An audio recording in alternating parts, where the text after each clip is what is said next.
You're telling me, the grand strategist leaned forward, tone dipped in disdain, that after 2 full cycles of incursion, Earth has not responded once? No fleets, replied Minister Thalvek. No transmissions. No defense formations. Their outer stations have gone dark one after the other, yet there is still no retaliation. Silence settled around the crescent-shaped council chamber, deep in the core of the Empire's capital fortress. Holographic constellations hovered. Above the obsidian table, each twinkling red mark showing another fallen Terran outpost. The outer rim was now completely overtaken. The Lord Admiral snorted. Then the humans were bluff. All this time ghost stories and war myths, and yet here we are. Not a single real fleet. Not one. Murmurs of approval floated from the gathered high command. Some chuckled. One spat on the floor, muttering something about wasted fear. Proceed with full assimilation of Sector 4. Divide Earth's mineral colonies among the lesser houses. Strip their satellites clean. Anything of value redirected to the forge systems. Done, replied Thalvik. We've already started dismantling their Martian arrays. Their AI cores were surprisingly weak. A moment passed. Then a sly voice from the back added, and that was Earth's last line of defense, wasn't it? More laughter. Smug. Arrogant. They didn't notice the flicker in the room. A cold shift in air pressure. As if something vast had inhaled in the dark. Far from the council, a human satellite buried in Europa's frozen crust received a coded signal. It had not received anything for 78 years. Dust moved. Ice cracked. Old machinery began to breathe. Protocol heretic. Uncaged leviathans. The message was 4 syllables long. That was all it took. The system went blind. Back in the Empire's war room, the Council projected a simulation one where Earth surrendered in 3 weeks, giving way to a puppet regime and scattered refugee enclaves. Predictable. Efficient, Lord Admiral said with a smirk. And poetic. The so-called homeworld Boeing without ever raising its voice. And yet, in the far corner of human space, near the graveyard nebulae, a dead ship blinked back into existence. It hadn't moved in centuries. Now it unfolded. No engines. No heat, no registration, but it pulsed like a heart. Inside the ship, a voice whispered into its own hull. Response authorization confirmed. Execute Stage 1 deterrence. And the stars dimmed. Meanwhile, the Empire's forward fleet coasted into Jupiter's orbit, 5,000 strong, flanking cruisers, Razor-class destroyers, 3 core dreadnoughts. They moved in perfect rhythm, confident and unchallenged. Commander Visk, standing atop the command bridge of the dreadnought Heronox, yawned. Human warships imaginary. Their so-called silent doctrine? A myth. He tapped his boot. Against the deck, watching Europa's thin atmosphere flicker beneath them. He smiled at the emptiness. See, the Terrans were always too dramatic. They vanished. So what? It only proves they're finished. If they had a fleet, we'd have seen it by now. Then the stars ahead blinked out, just like that. Not slowly. Not like a power drain, like something had swallowed them. Adjust lens filters. Sector 9 went black. No celestial bodies in range, said the officer at the console. It's not a shadow. There's nothing there. Visk frowned. Scan again. The technician didn't respond. Lieutenant, still no answer. Then the officer slowly turned, his skin pale, mouth open but silent. What is it? He finally whispered, It's not a fleet, sir. It's bigger. Something moved in that nothing. A shape, not lit, not glowing, but pushing stars aside. A human voice crackled through open comms. No introduction. No command rank. Just a calm, grounded voice, almost amused. We heard you were bored. Silence. Then, so we thought we'd bring the real fleet. Every single Dominion system flagged the voice as unauthorized. Every failsafe tried to shut it out. None succeeded. The Heronox's forward sensors shorted. Its tactical map corrupted line by line as thousands of new contacts suddenly registered. Not entering from hyperspace. Not arriving from the edge. Just appearing. Behind asteroids. Beneath planetary rings. Inside old mining stations. They had always been here. Visk choked out, "Are those human ships?" But they didn't look like any registry model. Hull-plated, scorched, and silent. No lights, no insignias. Some looked patchworked. Others shimmered like oil on water. All of them faced forward. Then came the voice again. I'd run. Someone on the bridge whispered, "Is that sarcasm?" Then the first human ship fired. A single pulse. The Heronox's left wing ceased to exist. No explosion, no debris. Just gone. Like reality rewrote itself and forgot it ever been there. Visk screamed. All ships returned fire. Nothing hit. Human vessels blinked, rippled. Warped around fire like water avoiding flame. And they moved forward. One of the Empire's AI protocols calculated retreat. Another overrode it. Too late. The core flagship shattered before its command was even completed. Back in the council chamber, alarms triggered. Admiral Thalvik watched as red marks vanished from the outer rim, this time not colonies falling, but their own fleets being erased. This isn't possible. The Grand Strategist stood slowly, staring at the live feed. All of it glitching, distorting. Then a final message appeared on every screen across the Empire's command. Systems, a human message, short, plain, you laughed. Then we showed up. And that was before Earth even responded. Emergency Council vote. Do we recall the forward fleets? No, the strategist barked. We advance. Thalvik stared at him across the war table, the hologram flickering between systems like a dying heartbeat. Your ego will be the reason we lose the core sectors. We haven't lost anything yet. You've lost half a fleet, Thalvik snapped, and an entire dreadnought, without survivors. Without even a distress ping. That's not defeat. That's extinction. Silence. The council chamber was darker now. The lights dimmed, shadows flickering across the walls as if space itself had gotten quieter. The grand window behind them no longer faced the stars, it faced black static. The defense grid had reoriented to track whatever the humans had just deployed. You still believe that's a fleet? Thalvik whispered. Because I don't. I think that's something older. Something we forced awake. The strategist refused to blink. So what? We silence it again? He turned to the others. Deploy the fifth wave. Sweep human territories from both flanks. They couldn't have more than what we've already seen. What they didn't know was how little they'd seen dot out. Past the fringe colonies, inside the belly of Saturn's lower orbit, the old launch facility cracked open. It wasn't on maps, wasn't on records, because it wasn't built, it was grown. Then buried beneath layers of time, sealed away for one very specific contingency. An AI with a torn voice stirred inside. Command string received. Humanity verified. All secondary assets stand. Prime hibernation ends now. From beneath Saturn's rings, 30 ships ascended, not with flames, not with engines. With pressure.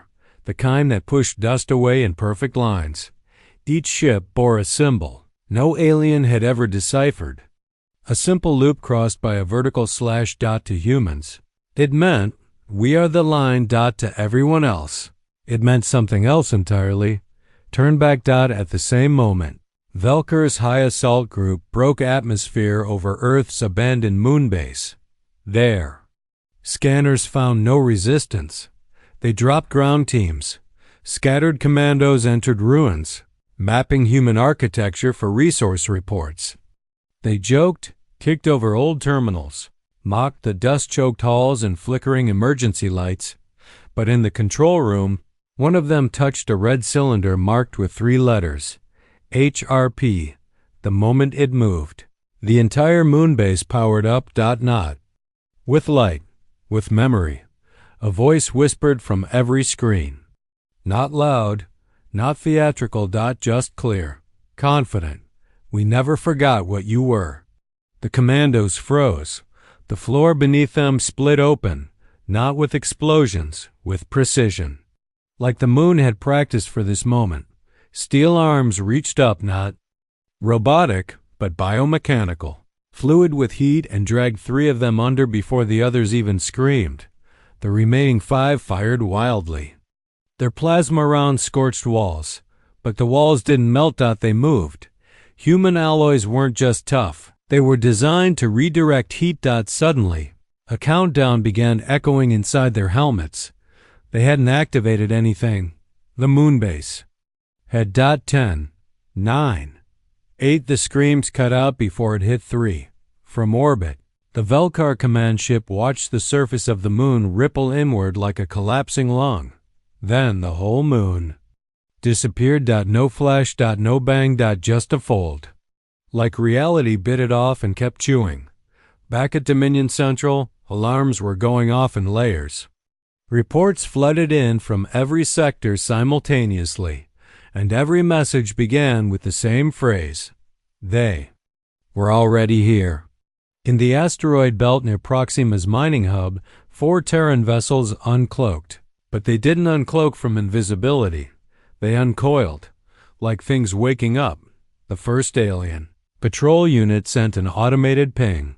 The response wasn't in language. It was in emotion, grief. Seconds later, the patrol vanished. No weapon signatures, just erasure. All that remained was a data fragment, a single repeating line. This isn't war. It's memory. On Earth, buried deeper than sea level, a young technician named Reyes was the first civilian to see the news. In real time. She worked the late shift at Echelon, Command Sensor Archives, a forgotten base built beneath the Pacific Shelf. It wasn't meant to be operational. It was a backup of a backup. Until today. Lights began flickering at 0200 hours. Then, screens booted. No login required. Just 3 words appeared in red. We begin now. And then she saw the feeds. Outer sector fleets dissolving. The moon gone. The asteroid belt screaming with noise. Noise that sounded like wolves howling through vacuum. She stood up slowly, hands trembling. What the hell did we wake up? Her supervisor entered the room, still chewing gum, eyes wide. Kid, he whispered, look at feed 6. She turned. Earth's orbit. Above the clouds. Beyond the atmosphere, something massive floated. Larger than any satellite. Not orbiting. Watching. Then. It blinked. Reyes gasped. That's not a ship. No, the supervisor said. It's the heart. Back in the Empire, strategy rooms were collapsing into chaos.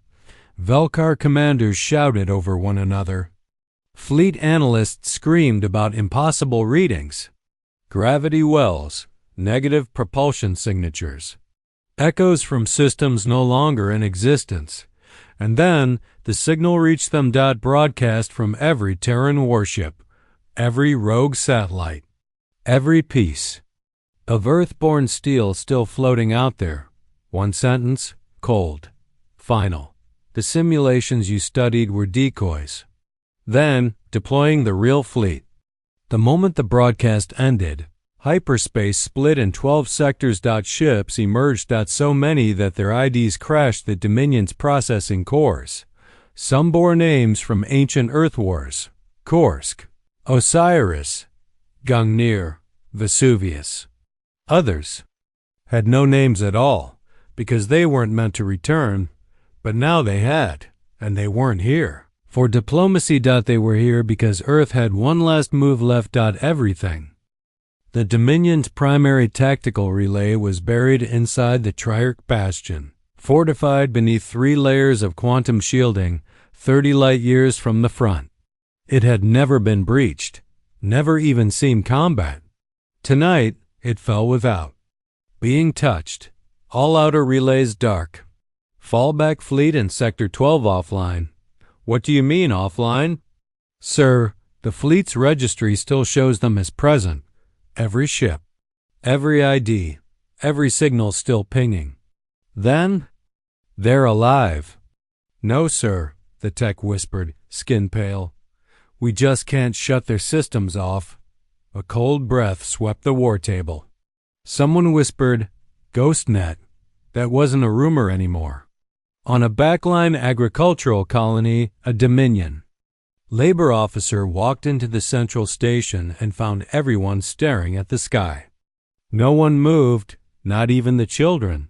Just eyes turned upward, silent, breathless. He followed their gaze and saw the outline. Not a ship, a scar across the clouds. Too perfect, too straight, too quiet. It was bleeding light red and white, and gold, like veins pulsing through atmosphere. Then his communicator pinged. He looked down. Dominion order. Abandoned station. Immediate. No shuttle will be sent. He turned back to the people. They still didn't move. And when he looked up again, the sky was gone. On the Terran side, Commander Adrian Locke stood in the shadow of the real fleet. There were no parades, no cheers.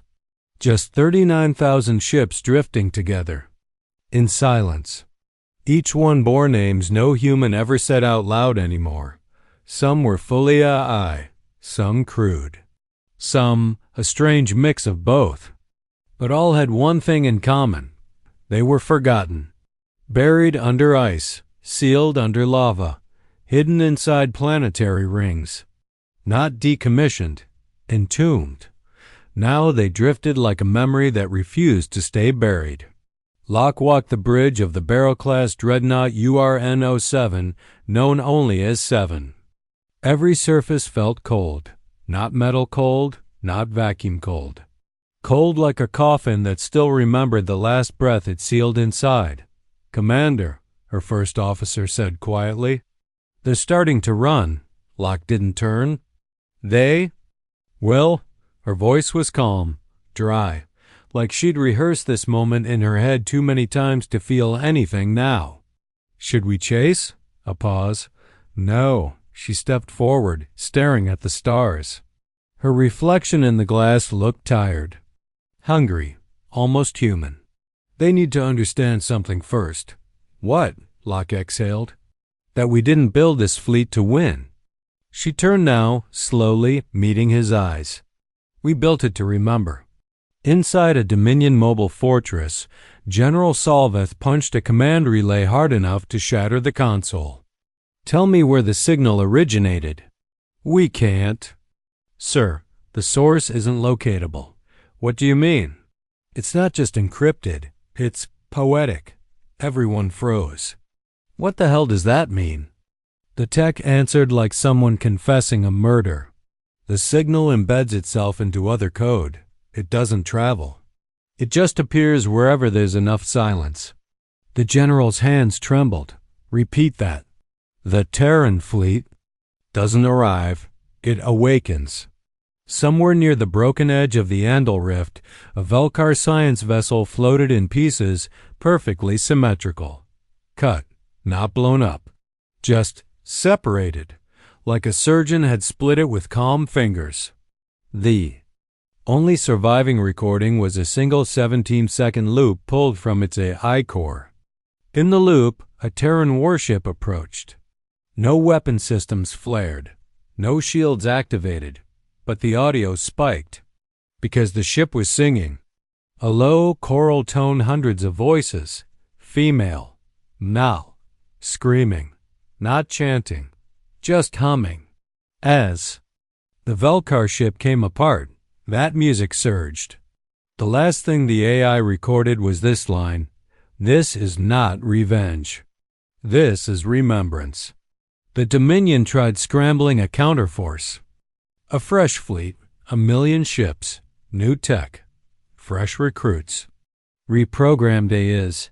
They even used a banned protocol mirror echo to clone Terran targeting patterns and throw them back against human vessels. It didn't work. The targeting software froze mid-fire because every time it locked on, it was tricked by silence, by ghost echoes, by ships that weren't even there. And the moment the Dominion systems caught up, the human fleet was already inside their lines. Not behind, inside. Like they'd never left. Commander Locke walked through the war graveyard they called a fleet and whispered, "Do you feel it?" Her AI responded in a voice full of regret. Yes, not anger. No, just memory. Yes, she pressed her hand against the wall. The metal pulsed warm like breath. And from deep within, the dreadnought whispered back, "We remember who fired first." Then, across 1,000 sectors, the Terran fleet began transmitting, but not warnings, not threats, not surrender terms. They transmitted images of burned colonies, of silenced children, of screaming worlds crushed beneath Dominion engines. And then one final image, Earth, silent, still, watching. Inside a Dominion military tribunal bunker, a high official slammed his fist on the table. This was never about territory. The others didn't speak. He pounded again. It was never about damn resources. It was, he trailed off, eyes scanning a suddenly flickering screen. A message blinked once. You forgot who we were. Then everything in the bunker stopped working. Light, air, gravity, sound, just black. Forever. And in the center of all that silence, aboard the oldest ship in the Terran fleet, a vessel with no name, just a shape, the lights dimmed. Not from power loss, from reverence. Its core whispered in languages long erased from galactic code. It turned to its siblings, and the fleet followed. Thousands of ships. No formation. No doctrine. No broadcast. Just one unified movement. Toward the Dominion's last stronghold. Not for war. Not for victory. For something colder, older, final. Because now the galaxy finally understood, they laughed. Then Earth stopped waiting. The last Dominion fortress stood over a dying star that had no name, just a designation. Fortress Node A-0. Built to outlast collapse. Designed to outthink rebellion. Now it stared across empty space, where the Terran fleet waited without motion.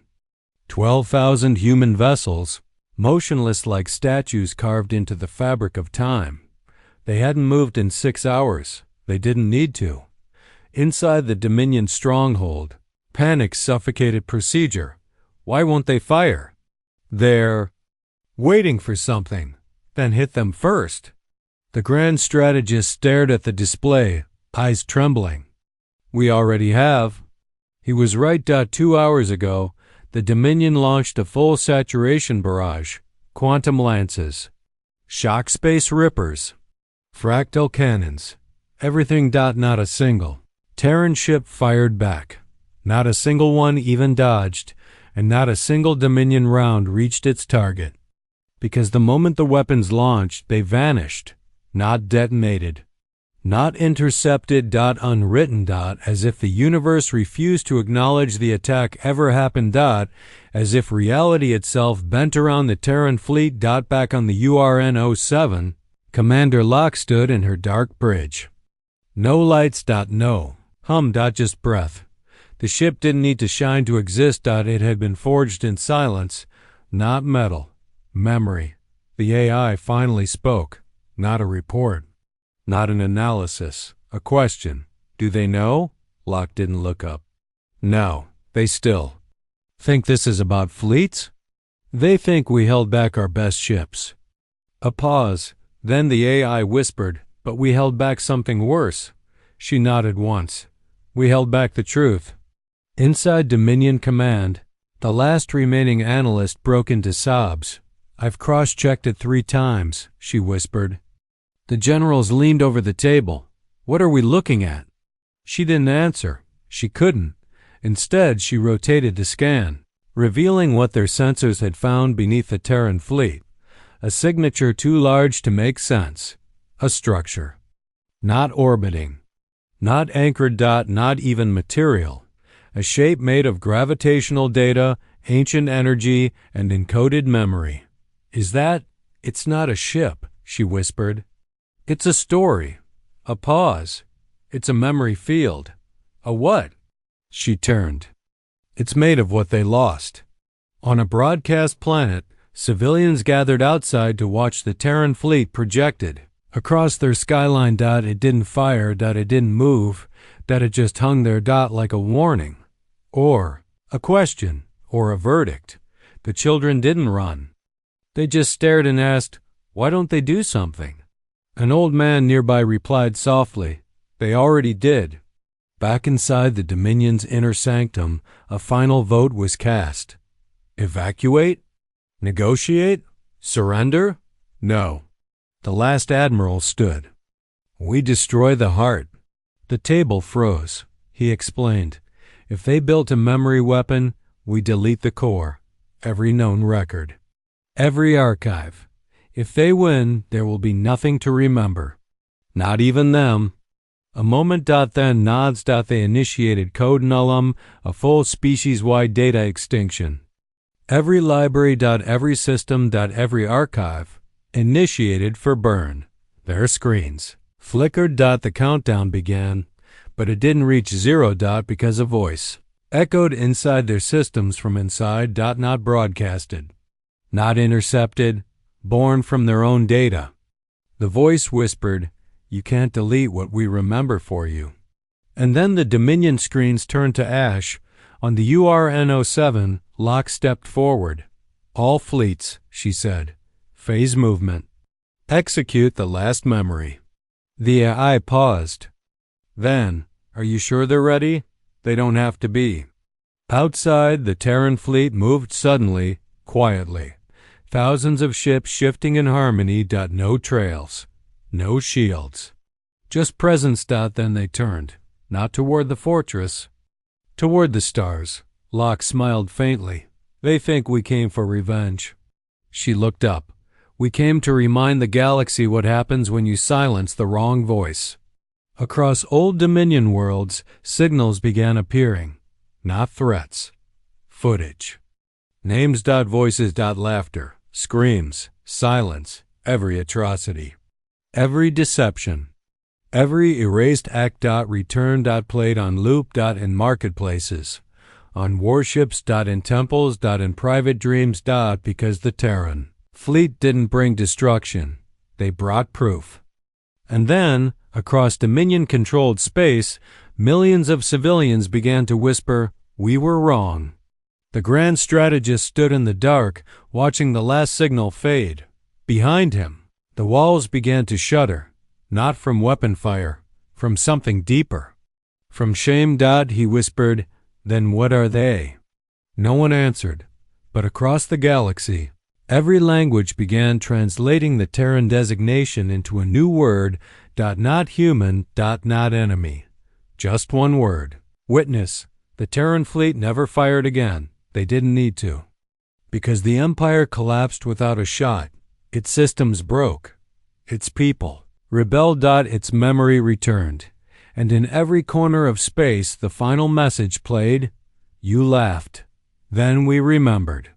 And then they were gone. The fleet, the heart, the voice. Like ghosts finally finished mourning. And the stars, for the first time in generations, were silent again.